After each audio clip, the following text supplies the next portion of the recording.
Hello guys, welcome back again. So, hope you're ready. Now, let's see what I have for you. So now, what are you going to look at?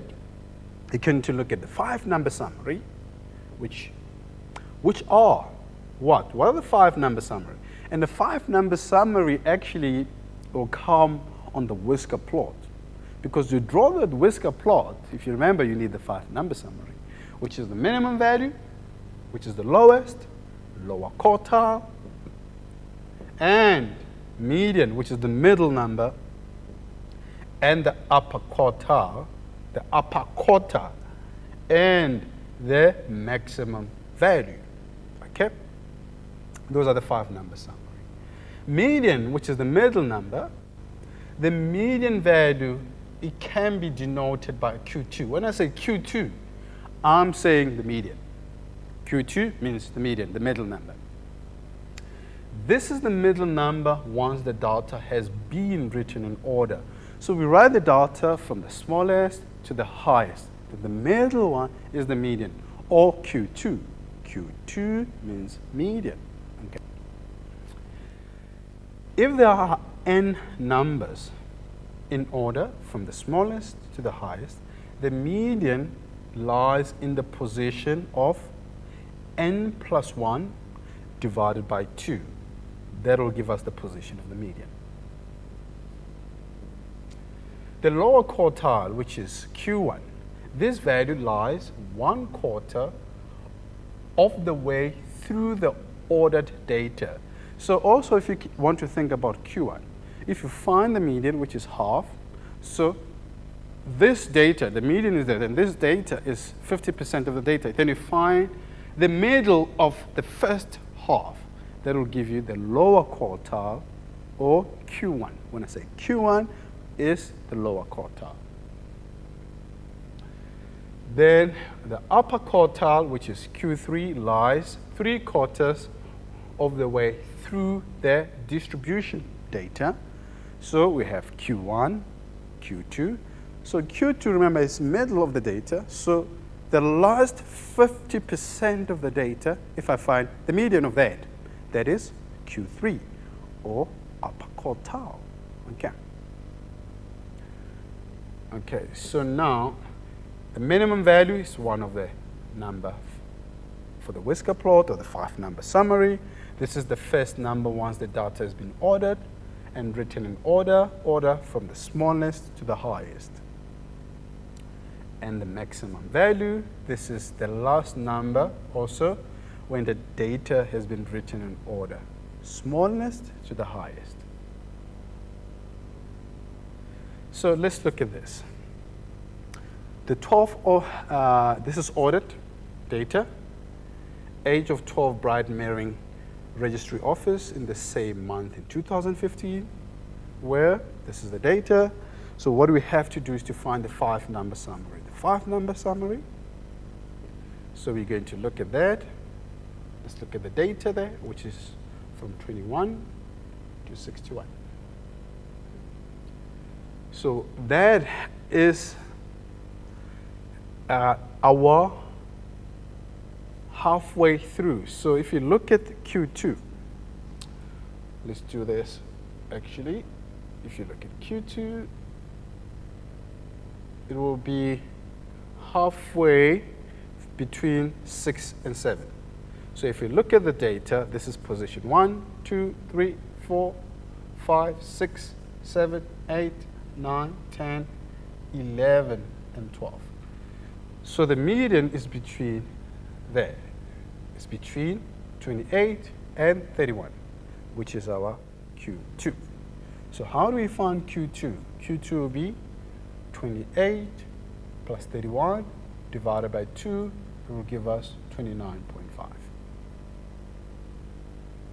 Now, to find Q1, we find halfway from there to there, which is between 25 and 25, which is Q1.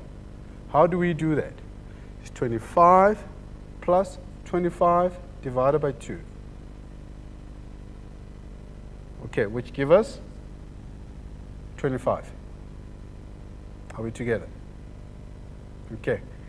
Then the upper quartile, which will be the median from there to there, which is the middle, is between 37 and 43. How do we do that? 37 plus 43 divided by 2, that will give us 40. Then the minimum value and the maximum value is 21 and 61. Okay. Then quartiles, average, measure of dispersion, we'll still look at that. Range, interquartile range. Let's look at the box and whisker. So the box and whisker is just a way of writing the 5-number summary from the smallest to the highest number, okay, which is the minimum value, our Q1, and the minimum value, the median, the middle one, the upper quartile, and the highest value. So this is the whisker plot. We've seen this before with minimum value, Q1, Q3, and the maximum value. This is our whisker plot. So whisker plots are the best, actually useful when we want to compare two sets of data. You can see the location of quartiles, the spread, and the shape of distribution easy when you talk about the distribution easy, whether is the data symmetric to the left or to the right. How do we see that? Another way to see this is, we can see this plot is symmetric. Symmetric, this part, this area is the same as the area. Can you see that?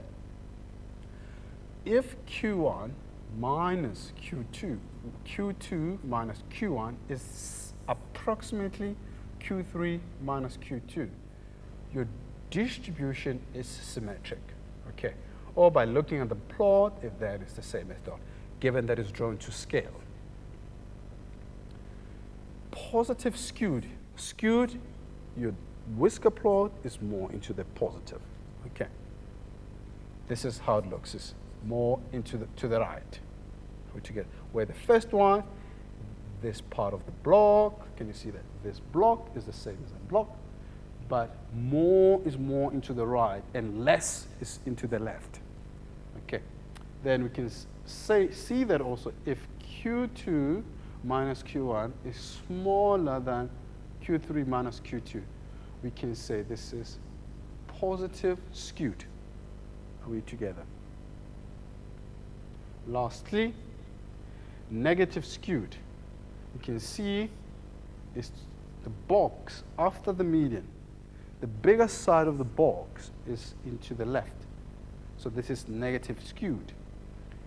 Or you can check using your quartiles. If Q2 minus Q1, it's bigger than Q3 minus Q2, this is negative skewed. You can draw a box and whisker plot from an ogive. An ogive, remember, is the cumulative frequency curve. Okay. How can we do that? Let's see. So remember, this is a cumulative frequency curve. How do we draw the cumulative frequency curve? Is the end point with the frequency. That's how we draw the cumulative frequency curve. Does that make sense? We all together. We use the endpoints of an interval and the total frequency. We put all the points, then we connect with the solid line. We get the cumulative frequency or ogive. Ogive is the same as cumulative frequency. Now, if you have the cumulative frequency, we can read quartiles from the cumulative frequency. Let's see how we can do that. So the cumulative frequency is from 0 to 60. The middle will be 30. So if you 30, we go down, we touch our curve, we go down there. What do we get? We get a number which is 27. Can you see that? So median is 27. How do we get this? From there to there is 60. What is the halfway? Is 30. Then I go there, down, I read that number, and that number is 27. Are we together?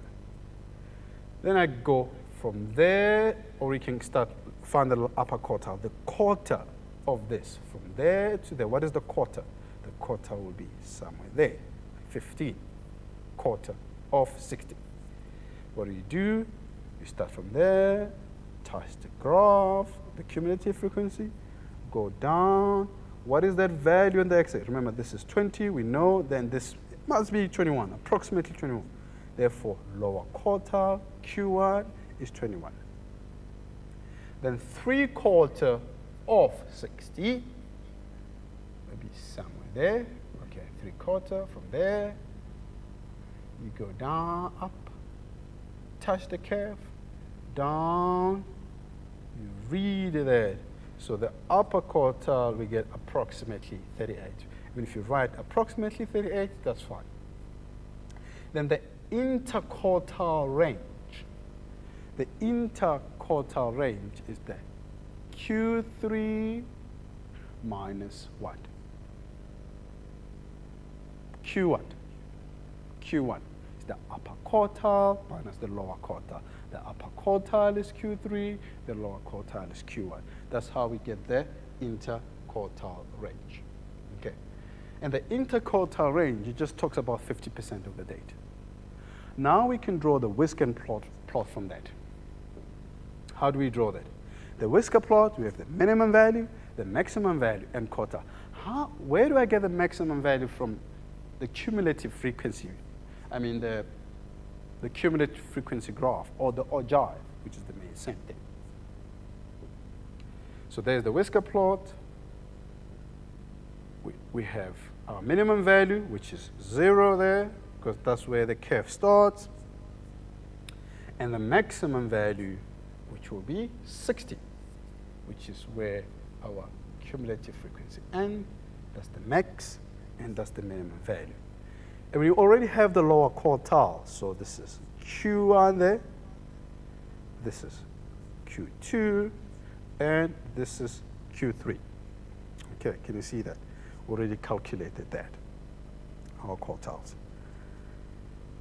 Then the nice thing about the Whisker plot, we can able to tell the distribution of the data. Can you see that? We can see this is skewed to the right. I mean, this area is bigger than that area. Does that make sense? This is skewed to the right of the data. Okay, so cumulative frequency, I can get my Whisker plot from cumulative frequency. Okay. So now what I would like us to look at now is to look at the measure of dispersion. When you talk about the measure of dispersion, we're talking about the range. The range, we're talking about the highest minus the lowest value. The interquartile range and the semi-interquartile range. The interquartile range is Q3 minus Q1. Upper quartile minus lower quartile. The semi-interquartile range is just half interquartile range, which is the semi-interquartile range. Okay. So if we look at the range, the highest number and the lowest number can be useful in deciding who is more consistent. The lowest score subtract from the highest score, that will give us the range. Remember that the range is not an average, but a measure of spread. Are we together? So the range is the highest minus the lowest. Okay, it's just the measure of spread, how the data spread. Okay.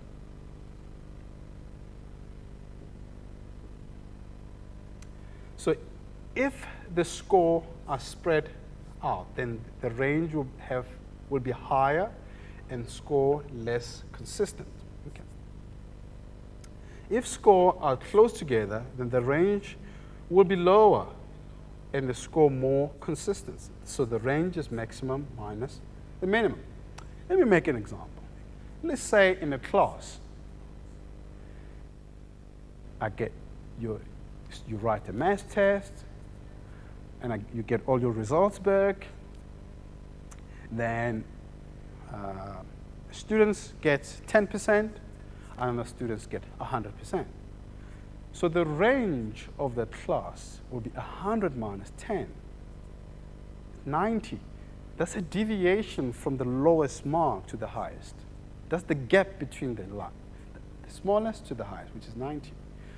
But let's look at a test where the lowest mark is 40 and the highest mark 60.